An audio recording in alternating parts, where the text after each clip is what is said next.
Bonjour, j'espère que vous allez bien. Aujourd'hui, nous allons parler des suites du tarot. Mais tout d'abord, je voudrais vous remercier pour tous les commentaires que vous avez faits sur la vidéo précédente. C'est très gentil et vraiment très motivant pour continuer à faire ces vidéos.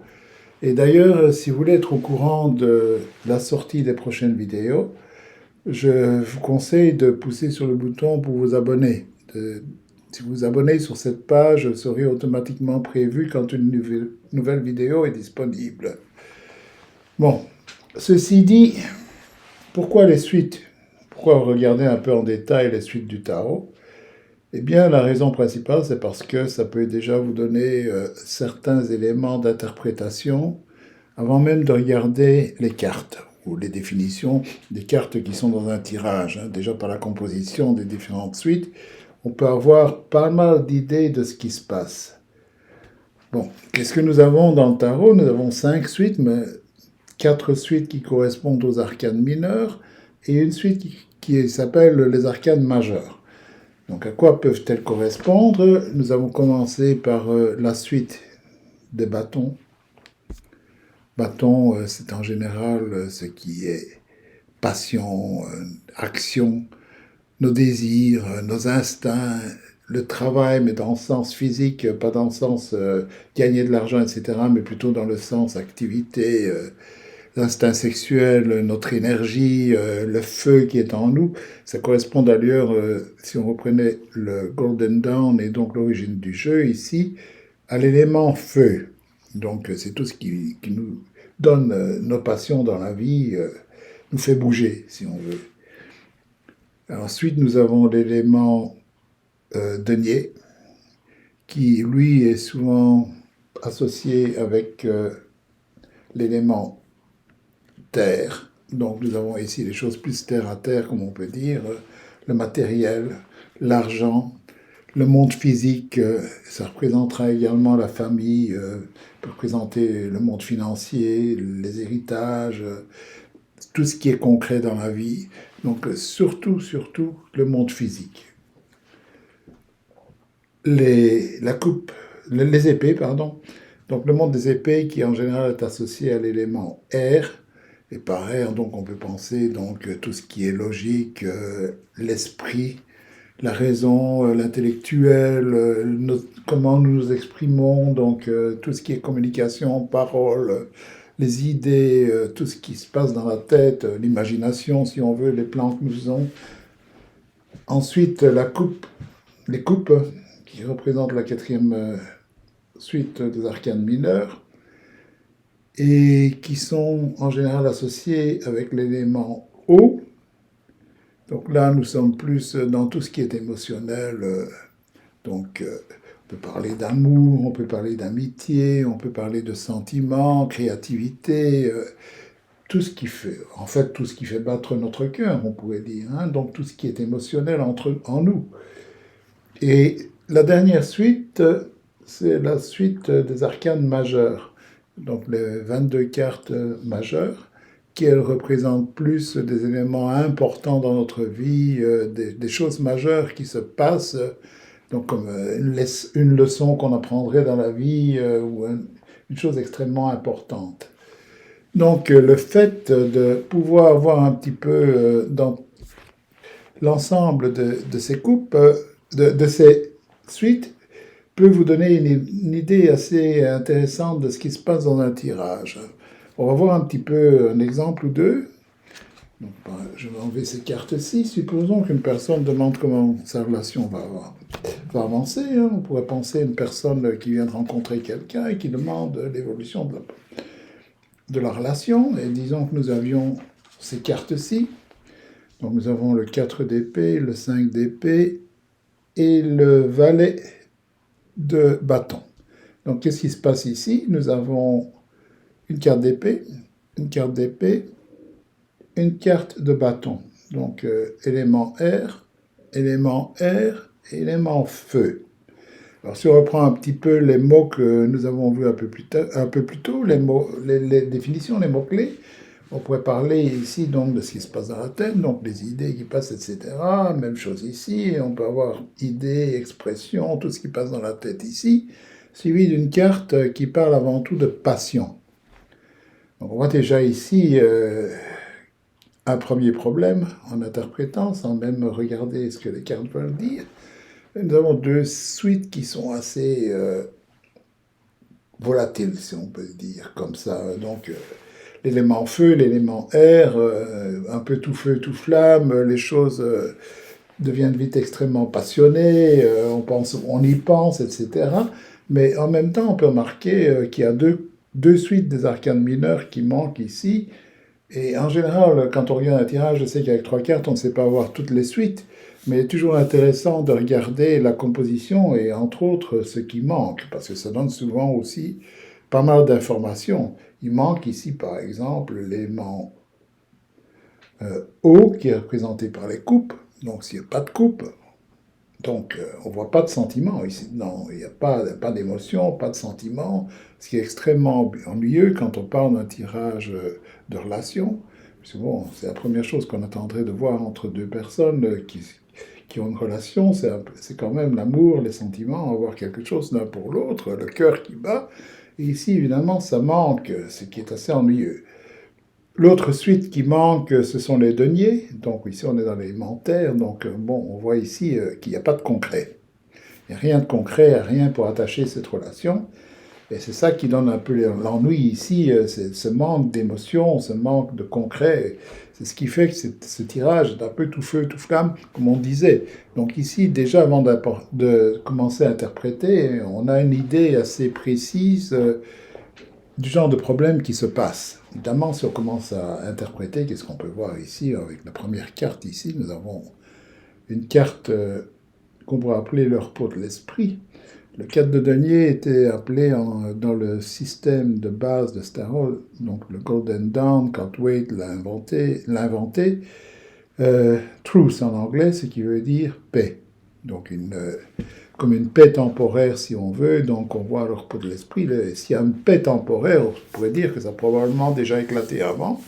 Enfin, soit, c'est ce qu'on voit un peu dans la deuxième carte. Ici, nous avons une personne qui a l'air de dominer les autres. Donc nous avons ici, avec le 5 d'épée, une description de ce 4, de la paix que nous avons ici. Donc on pourrait parler ici probablement de dispute, de discorde, on essaye peut-être de trouver une solution à quelque chose, mais en tout cas, ça se dispute.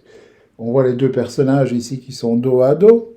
Celui-ci est en dos à celui-là. On voit donc qu'il se détourne de ce qui se passe ici. Donc, bon, peut-être qu'il y a eu trop de passion, probablement immature avec le valet ici. Donc, la personne se détourne de ses passions ici pour essayer de discuter quelque chose. Et en même temps, regarde vers le 4 d'épée ici, donc une discussion peut-être mauvaise, puisque cette carte, on voit comme deux personnes qui sont complètement battues là-dedans, donc ce n'est pas bon de ne pas d'avoir cette différence dans un couple, par exemple. La personne essaye de retrouver la paix qu'on trouve ici dans le 4 d'épée. Et donc voilà ce qui se passe pour le moment, et en même temps...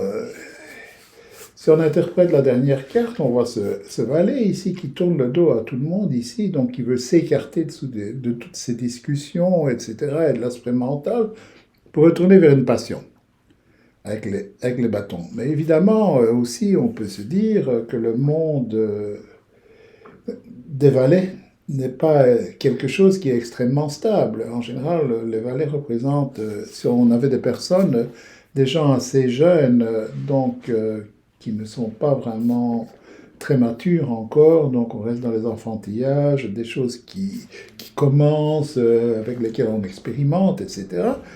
Ce qui non plus ne donne pas un aspect assez bon à cette relation, puisque, bon, expérimenter, recommencer d'autres choses, ça montre qu'il y a probablement déjà eu une répétition de ce cycle au départ, quelquefois, avec cette relation. Donc nous avons quelque chose qui va vers pas grand-chose. Hein. On a l'impression, bon, il y a des périodes de paix, on a des périodes de crise où on en discute, et puis on repart de nouveau sur une petite passion, et puis probablement qu'à un moment on se détourne pour retomber sur une autre discussion, et ainsi de suite. Et on a l'impression qu'on tourne en rond avec quelque chose qui ne va pas donner grand-chose. Bref, si on avait un autre tirage avec les autres couples, les autres suites par exemple, on va regarder un petit peu ce que ça pourrait donner. On pourrait avoir par exemple ici le 8 de denier, suivi du 10 de coupe, et le 10 de denier. Déjà quelque chose qui est un peu plus intéressant dans le sens où nous avons deux suites qui parlent avant tout de sentiments, ici avec le 10 de coupe. Et une belle carte de sentiments quand on voit celle-ci, puisque nous avons ici famille qui s'entend bien avec les enfants, donc on a l'impression ici, en plus comme on a un 10 qui est la fin de la suite, donc d'avoir quelque chose qui est accompli, donc des sentiments qui sont là, c'est pas mal du tout. Pourquoi? Parce que bon, avec le 8 ici de denier, on a l'impression qu'on y travaille, qu'il y a un travail de tous les jours qui se fait, on essaie d'arranger tous les détails, etc. Donc de concrètement arriver à ancrer le couple dans quelque chose de solide ici. Et donc on y travaille tous les jours, vraiment corriger les choses qui ne vont pas bien, etc., puisqu'on travaille à tous les détails. Et la dernière carte ici parle du 10 de denier, où on voit aussi une famille, personnes plus âgées, personnes plus jeunes, comme ici il y avait transmission d'une famille, etc. Mais en même temps, ça donne un petit goût un petit peu amer, si on veut, dans le sens où ce qui risque de se passer ici, c'est d'avoir les sentiments ici au milieu qui sont complètement submergés par les deux cartes sur le bord. Les deux bords qui sont en train de voir que le concret, le matériel est en train de reprendre le dessus sur les sentiments. Hein. D'ailleurs, on voit ici une carte où on parle surtout d'émotions, une carte où on parle surtout de monde matériel, un peu comme s'il y avait une transition ici, ou d'une famille ou de deux personnes qui s'entendent à merveille. On est plus attiré à la fin vers le matériel, vers l'argent, etc., que vers les sentiments, ce qui en lui-même pose un gros problème. Et si on regarde un peu plus loin, ici, il y a une chose qui manque absolument d'un point de vue suite et qui serait extrêmement intéressante. C'est la suite des bâtons, par exemple, qui met de la passion dans tout ceci, qu'on ne voit pas. Là, on est plus dans le bien-être, paraître, etc. Hein. On a l'impression que ici, on veut que le couple soit comme une belle vitrine pour les autres. Quoi. On paraît, on est bien, on a une ampleur financière, etc. Mais bon, si on avait une carte, par exemple, comme celle-ci, qui est le 4 de bâton, qu'est-ce qu'on verrait? Une ambiance totalement différente ici, parce qu'en plus de la concrétisation qu'on voit avec le 8, nous verrions ici donc les sentiments qui sont là, et la passion avec le 4, carte où on voit deux personnes qui sont en train de célébrer ici par exemple. Donc on aurait une idée beaucoup plus belle de ce tirage que des deux autres, puisque ici nous avons tous les éléments nécessaires et vraiment indispensables pour former une relation qui soit intéressante et qui tienne. Donc voilà un petit peu comment on peut voir l'utilisation des coupes dans les tirages. Donc comme je disais, la semaine prochaine, je ne vais pas faire de théorie. Je ferai un tirage pour une question que quelqu'un a posée. Et je la ferai en direct en faisant ma vidéo. Je ne vais pas préparer les cartes à l'avance. Je mélangerai les cartes, on les mettra sur la table et on verra ce que ça donne. Et on va appliquer un petit peu tous les principes qui ont été vus jusqu'à présent. Donc la semaine dernière, avec les dispositions des trois cartes et comment on peut les utiliser pour interpréter. Et en plus, on ajoutera également les éléments comme ils sont vus aujourd'hui. Et donc, nous verrons un peu l'ensemble la semaine prochaine et voir comment nous pouvons faire quelque chose de vraiment intéressant point de vue tirage. Voilà, c'est tout pour aujourd'hui, je pense. Oui, je crois que j'ai vu tous les points. Donc, je vais en rester là, remélanger mon jeu, et ce sera à la semaine prochaine. Alors, merci beaucoup pour votre attention, et à bientôt.